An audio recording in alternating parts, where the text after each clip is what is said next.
Chevrée. Elle hésite, se tortille, se cache. La veuve s'interroge avant d'entrer dans cet espace si magique où la brume joue à cache-cache avec ses saules qu'elle abreuve si gentiment.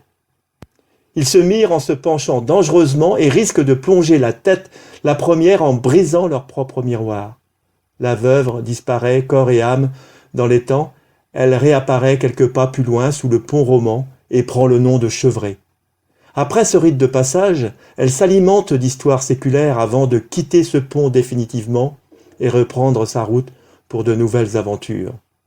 À travers les vieux chênes, le donjon du haut de la motte féodale surveille avec beaucoup d'attention l'activité qui s'anime.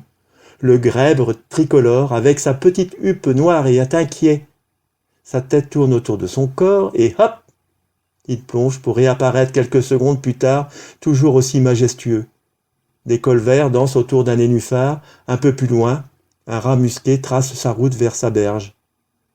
Au loin, près de la passerelle, le héron cendré, droit comme un i, est jonché sur une énorme racine couleur ébène, sculptée avec l'eau et le temps qui passe.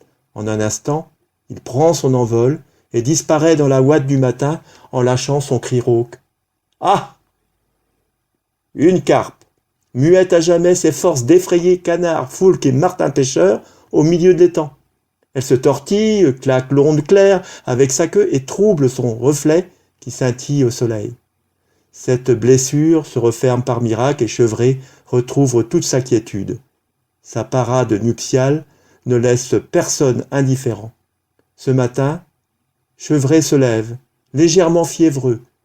Il a toujours son manteau qui le drape, le protège. Mais vers l'est, le soleil pointe ses premiers rayons. Il perce la brume qui s'évapore derrière les quelques peupliers, maîtres des lieux. Le moulin, orphelin de sa roue, laisse entrevoir un œil qui pleure à chaudes larmes et disparaît discrètement dans le ruisseau en contrebas. Ah, Chevrée, j'aime te sentir, t'entrelacer chaque matin, te redécouvrir.